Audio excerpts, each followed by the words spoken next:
The human experience is often defined by a restless search for security. From the dawn of consciousness, we have sought walls to shield us from the elements, and fortresses to protect us from our enemies. Yet, as history and personal experience have shown, physical barriers are never quite enough to silence the deeper anxieties of the heart. There is a persistent, underlying tremor in the human soul of fear of the unknown, of the pestilence that stalks in darkness and the arrows that fly by day eat us into this profound vulnerability that the ancient wisdom of Psalm 91 speaks, offering not just a temporary reprieve, but a permanent dwelling place. This is the concept of the secret place, a spiritual sanctuary where the weight of the world is lifted and replaced by a peace that surpasses all human understanding. To enter this space is to move beyond the superficial rituals of faith and into a raw, transformative intimacy with the Creator.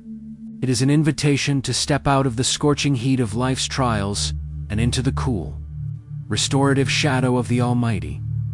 At the heart of this spiritual refuge lies the act of dwelling.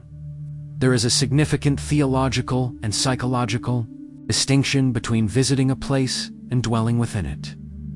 To visit is to seek help only when the storm has already broken, to run to a shelter out of desperation and leave as soon as the sun reappears. But to dwell is to make the presence of the divine our permanent address. It is a conscious, daily choice to align our thoughts, our breath, and our actions with the frequency of heaven. When we dwell in the shelter of the Most High, we are not merely seeking an escape from reality. We are anchoring ourselves in a deeper reality. We are acknowledging that while the world around us is chaotic and shifting, there is a foundation that is unshakable. This dwelling requires a total surrender of the egoa, laying down of the heavy armor we have built for ourselves. Our pride, our self-reliance, and our constant need to control outcomes.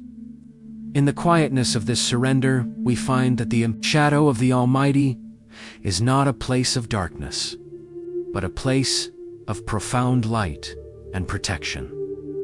Where the noise of the world fades into a holy silence, the imagery used to describe this protection is both fierce and tender.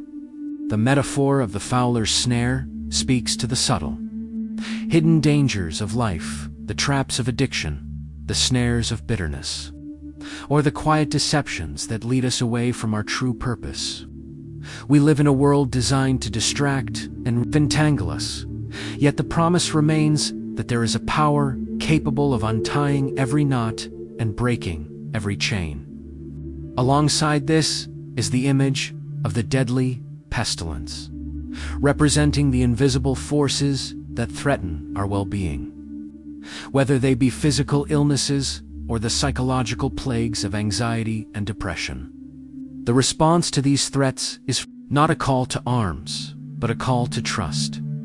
He will cover you with his feathers, and under his wings you will find refuge. This is one of the most intimate portrayals of the divine in all of literature. It evokes the image of a mother bird instinctively shielding her vulnerable young from a predator or a storm. It suggests that God's protection is not cold or mechanical. It is a warm, living, and breathing shield. His faithfulness is not a distant contract, but a shield and rampart, a multi-layered defense system for the human heart as we journey deeper into this sanctuary. We encounter the paradoxical nature of peace amidst conflict. The text does not promise a life devoid of challenges. Rather, it promises safety in the midst of them. 1,000 may fall at your side, 10,000 at your right hand, but it will not come near you. This is perhaps one of the most difficult concepts for the logical mind to grasp. It speaks to a spiritual immunity, a state of being where, even though the external world may be in a state of collapse, the internal world remains intact. This is the peace that the world cannot give. It is the strength that allowed martyrs to sing in the face of fire, and allows modern-day believers to maintain hope in the face of terminal illness or financial ruin. This immunity is not born of a lack of empathy for the suffering of others, but from a profound connection to the source of all life. It is the realization that our true life, our essence, is hidden with God, and is therefore beyond the reach of any earthly harm. We become observers of the chaos rather than victims of it. This state of divine protection is further strengthened by the ministry of angels. The idea that He will command His angels concerning you to guard you in all your ways suggests a meticulous, personalized level of care. It implies that the universe is not a cold, indifferent machine, but a guided and purposeful creation. These celestial guardians are not just figures of myth. They represent the active, intervening hand of the divine in the minutiae of our lives. They are tasked with lifting you up in their hands, ensuring that even the smallest stumble does not lead to a catastrophic fall. This teaches us a vital lesson in humility and awareness. It asks us to recognize that we are being supported by forces we cannot see and guided by a wisdom we cannot fully comprehend. When we walk with the awareness of this angelic presence, our gait changes. We move with a newfound confidence, not in our own strength, but in the strength of the One who watches over us. We begin to understand that every coincidental escape from danger and every random moment of provision was, in fact, an act of divine intervention. The culmination of this first stage of the spiritual journey is the empowerment of the individual. The promise that you will tread on the lion and the cobra is a declaration of authority. The lion represents the overt, roaring challenges that seek to intimidate us through fear and force. The cobra represents the hidden, venomous threats that strike without warning. To trample them is to move from a position of victimhood to a position of victory. This is not a license for arrogance, but a call to spiritual maturity. It means that through our union with the Most High, we are given the power to overcome the very things that once terrified us. Our fears no longer dictate our direction. Instead, we face the lions of our lives with a steady heart, knowing that the Lion of Judah stands behind us. We deal with the venom of malice and deceit, with the antidote of truth and grace. Ultimately, this refuge is founded on a relationship of mutual love and recognition. The divine response is clear. Because He loves me, I will rescue him. I will protect him, for he acknowledges my name. This is the core of the covenant. To acknowledge His name is to understand His character, to trust His heart, and to align our will with His. It is a relationship built on the foundation of consistent communication and deep affection. When we call, He answers, not as a distant ruler, but as a loving Father who is with us in trouble. This assurance of companionship is the greatest protection of all. It means that no matter how dark the night gets, we are never truly alone. The first half of this spiritual journey is about finding that secret place, entering the door of surrender, and learning to breathe the air of the Almighty's shadow. It is here, in the quiet confidence of being known and protected, that we find the strength to face whatever the world may bring. Satisfied with the promise of long life and the unfolding beauty of His salvation, the journey into the secret place is not merely an internal retreat. It is the foundation upon which an entire life of purpose, resilience, and spiritual authority is built. Once the soul has found its dwelling in the shadow of the Almighty, the focus shifts from the act of seeking refuge to the reality of living out that protection in a world that remains fraught with challenges. The second half of this spiritual pilgrimage explores the profound implications of God's promise to answer, to deliver, and to satisfy. It is here that we move from the theory of faith into the active demonstration of a life held securely by the divine. The assurance offered is not a static shield, but a dynamic partnership, where the believer's love for the Creator triggers a sequence of divine responses that transform the very fabric of their existence, extending from the quiet moments of prayer to the loud, chaotic arenas of daily struggle. This partnership begins with the profound promise of divine responsiveness. He will call on me, and I will answer him. In a universe that often feels vast and indifferent, the realization that the architect of all things is attentive to the individual. Whisper is the ultimate source of courage. This is not a promise of a life without trouble, but rather a promise of presence within that trouble.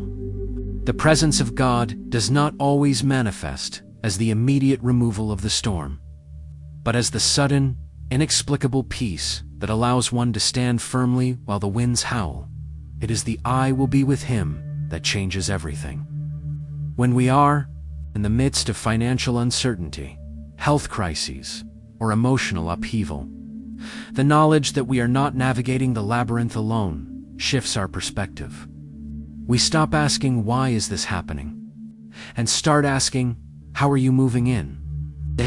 This shift in inquiry is the mark of a soul that has matured beyond the need for constant comfort and has entered the realm of constant trust. Deliverance and honor are the twin pillars of God's commitment to those who acknowledge His name. To be delivered is to be rescued from the pit, but to be honored is to be lifted to a place of dignity and influence. The world often seeks to strip us of our worth, labeling us by our failures, our debts, or our social standing. Yet, the divine promise is to honor the one who sets their love upon him. This honor is not the fleeting fame of men, but a celestial weight of character or spiritual authority that is recognized by both heaven and earth. It is the dignity of a child of God who knows they are loved, an identity that cannot be shaken by the opinions of others or the injustices of society. This honor manifests as a quiet confidence, an ability to walk through fire and emerge without the smell of smoke. It is the external evidence of an internal reality that the individual is no longer a slave to fear, but a master of their own soul through the grace of the Most High. Furthermore, the promise of long life and satisfaction addresses the deepest human longing for a life of meaning. Long life, in the biblical sense, is not merely the accumulation of years, but the fullness of those years. It is a life that is satisfied, one that has tasted the goodness of the Lord and found it sufficient. Many live long lives that are hollow, chasing shadows and thirsting for things that can never quench the spirit. But the one who dwells in the shadow of the Almighty finds a different kind of longevity. Their life is measured by the depth of their peace and the breadth of their impact. Satisfaction comes from the alignment of one's purpose with the divine will. It is the joy of seeing the hand of the Lord at work in the mundane, the laughter of a child, the success of a neighbor, or the strength to endure a difficult day. To be satisfied is to reach the end of one's days, whether they be few or many, and be able to say, "It is well with my soul." The final movement of this spiritual symphony is the revelation of salvation.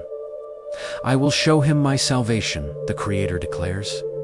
This is the ultimate unveiling. Salvation is not a one-time event or a distant destination. It is a continuous, unfolding experience of being made whole. It is the healing of old wounds, the restoration of broken relationships, and the gradual transformation of the heart from stone to flesh. To be shown salvation is to see the world through the eyes of the divine, to see the redemptive potential in every tragedy, and the light of hope in every dark corner. It is the realization that the story does not end in defeat. The snare may be set, the lion may roar, and the plague may strike. But the final word belongs to the one who is promised to rescue and protect. This vision of salvation provides the believer with an eternal perspective, allowing them to invest in things that last and to let go of things that are passing away. As we stand at the threshold of this life of faith, we are reminded that the invitation to dwell is open to all, but it must be accepted by the individual. It requires a daily reconsecration, a constant turning of the heart back to the source. It is in the secret place that we are refueled for the public battle. It is in the shadow that we find the light to lead others. The protection of Psalm 91 is not a magic charm to be recited. It is a covenant to be lived. It is a call to a life of radical love and unwavering acknowledgement of the divine name. When we make the Lord our refuge, we become a refuge for others. When we find peace in His wings, we become a source of comfort for the broken-hearted. In conclusion, the life of the one who dwells in the Most High is a life of profound mystery and immense power. It is a journey that begins with a simple cry for help and ends with the satisfaction of a soul that has seen the salvation of God. We are called to not just survive the storms of life, but to thrive within them, guarded by angels, empowered by grace, and enveloped in a love that never fails. As we move forward, let us do so with the confidence of those who know their protector. Let us walk without fear, speak with truth, and love without limit, knowing that we are held in the hands of the one who commanded the stars, and yet knows the number of hairs on our heads. In His presence, we find our home. In His promise, we find our peace. And in His salvation, we find our eternal rest. This is the heritage of the faithful, the reward of the seeker, and the song of the redeemed. Amen.